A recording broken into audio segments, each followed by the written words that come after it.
उमा 40 साल की होने को आई थी। रंग उसका थोड़ा दबा हुआ था, इसलिए बचपन से उसे किसी लड़के ने प्रपोज नहीं किया। कॉलेज में दूसरी लड़कियों की तरह उसका कोई बॉयफ्रेंड नहीं था। हमेशा उसने दूसरी लड़कियों को कभी फूल तो कभी चिट्ठी पहुंचाकर क्यूपिड की भूमिका निभाई। मन में कई बार इच्छा जागी कि कोई उसे भी प्यार करने वाला हो, कभी कोई उसे भी फूल दे, लेकिन ये इच्छा दिल में ही दफन हो गई। माँ उसकी भावना समझती थी। कई बार कहती कि इन लड़कियों के चक्कर में न पड़ा कर, तू इन सबसे अलग है, इसलिए तेरी जिंदगी में कोई अलग ही आएगा। ऐसे कोई मुंह उठाकर नहीं आ सकता तेरा जीवन साथी बनने। ऐसा कहकर माँ को इस बात की तसल्ली रहती कि उमा किसी हीन भावना की शिकार नहीं होगी, लेकिन उनका दिल जानता था कि कब से वो उसके लिए अच्छा वर और घर तलाश रही है। पर हर जगह उमा के रंग की वजह से उन्हें ना सुनना पड़ता। कुछ लोग हाँ भी कहते, लेकिन दहेज की मांग की वजह से माँ ही बात आगे नहीं बढ़ा पाती। और एक बार तो हद ही हो गई, जब एक उसके रंग से भी कमजोर एक व्यक्ति ने उसे काली कहकर शादी से इनकार कर दिया। उस दिन उमा का दिल पूरी तरह से छल्ली हो गया। उसके बाद उसने शादी ना करने का मानो प्रण ही ले लिया हो। घर वालों ने लाख समझाया पर वो ना मानी। आखिरकार सब ने उसकी शादी का जिक्र करना छोड़ दिया। उसकी सारी सहेलियां अपने अपने ससुराल विदा हो गई। धीरे धीरे उन सबके बच्चे भी हो गए और वहीं उमा शहर के एक नामी स्कूल में अध्यापिका की भूमिका निभा रही थी। उसका दिन स्कूल और माँ के इर्द गिर्द घूमता था।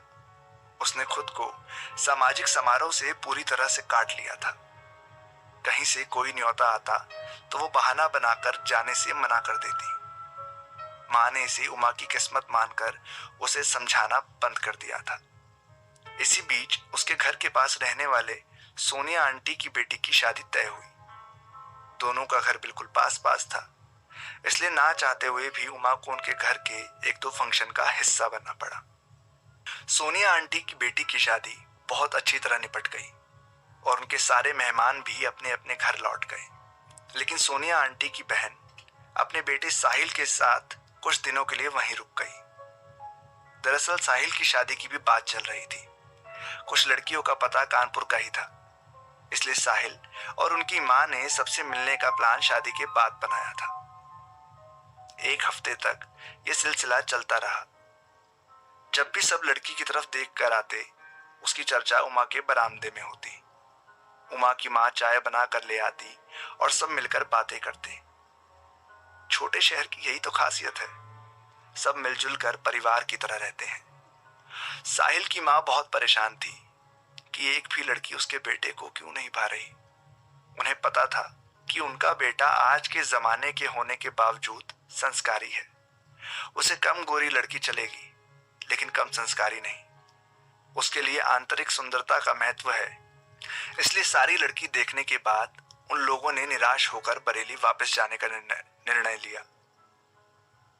तभी साहिल ने अपनी माँ के उदास चेहरे को देख कहा, आप इस तरह दुखी ना हो माँ, बहू लेने कानपुर आई थी तो यहां से लेकर ही जाएंगे। माँ ने आश्चर्य से अपने बेटे की तरफ देखा। क्या बोल रहा है तू, ये कैसे संभव है? साहिल बोला, माँ मैं पिछले कुछ दिनों से उमा को देख रहा हूं। जब भी उसे देखता हूं मन कहता है कि ये मेरी संगनी बन सकती है। साहिल की बात सुनकर सोनिया आंटी बोली, पागल हो गया है क्या तू? उमा अच्छी लड़की है पर वो तेरी उम्र से 7 साल बड़ी है। फिर उसकी नजर उमा की माँ पर पड़ी, जो शायद मन ही मन बेटी के दुल्हन बनने के सपने को एक बार फिर से बुनने लगी थी। तभी सोनिया आंटी ने बात संभालते हुए कहा, अरे मतलब मेरे कहने का मतलब है कि उमा अब शादी नहीं करना चाहती। उसके लिए स्कूल और वहां के बच्चे ही सब कुछ है, और मुझे नहीं लगता कि वो इस बात के लिए मानेंगी। पर साहिल कुछ सुनना नहीं चाहता था। उसे जिद थी कि अब उमा ही उसकी दुल्हन बनेगी। इस बात के लिए वो उसको मना लेगा। रात को इस बात की चर्चा माँ ने उमा से भी की। उस शाम क्या हुआ सब कुछ बताया। उमा चुपचाप माँ की बातें सुनती रही। माँ ने धीमी आवाज में पूछा, बेटा तूने कुछ कहा नहीं? इस बात से तुझे खुशी नहीं हुई क्या? उमा बोली, किस बात की खुशी? मैं साहिल के मन की बात जानती हूँ। आप सबके सामने ये सब कहने से पहले उसने मुझसे कल इस बारे में बात की थी। मैं उसे समझा दिया था कि प्यार व्यार का भूत जितनी जल्दी चढ़ता है उतनी जल्दी उतर भी जाता है। वैसे भी उसने मुझ जैसी साधारण लड़की में देख क्या लिया? और माँ, तुमने देखा ही होगा कि साहिल की बात को सुनकर सोनिया आंटी का एक्सप्रेशन क्या था। कल उन लोगों को बता देना कि मुझ पर अगर एहसान करने की सोच रहे हैं तो ऐसा ना करें। मैं अपनी जिंदगी में खुश हूं और मुझे दया की जरूरत नहीं। उमा को पता था कि साहिल उसकी सारी बातें बरामदे की खिड़की से सुन रहा है। दूसरे दिन उमा के नाम का एक खत लिखकर साहिल अपनी माँ के साथ बरेली वापस लौट गया। उमा ने जब खत खोला तो उसमें लिखा था, प्यारी उमा, माफ करना, मुझे पता है कि मेरी प्यारी लिखना भी तुम्हें पसंद नहीं आया होगा। तुम मुझे दूसरे लड़कों जैसा समझने की भूल कर रही हो। अगर कुछ लड़कों ने तुम्हारे साथ बुरा किया तो इसका मतलब ये नहीं कि उनका बदला तुम मुझसे लोगी। मैं सच में तुमसे प्यार करने लगा हूं।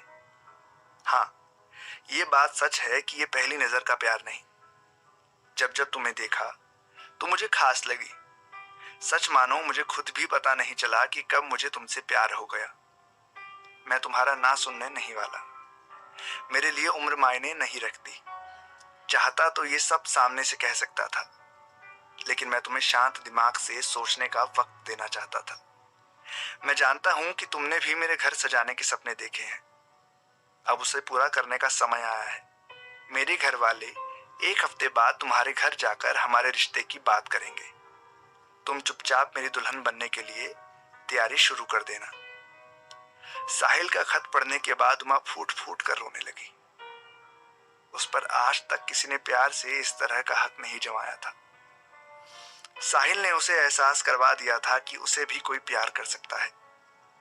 आंसू के साथ लड़कों के प्रति उसके मन का मैल भी धुल गया और लैंप की रोशनी में उसके चेहरे पर अलग चमक दिखने लगी। अब वो अपनी नई जिम्मेदारी के लिए तैयार थी।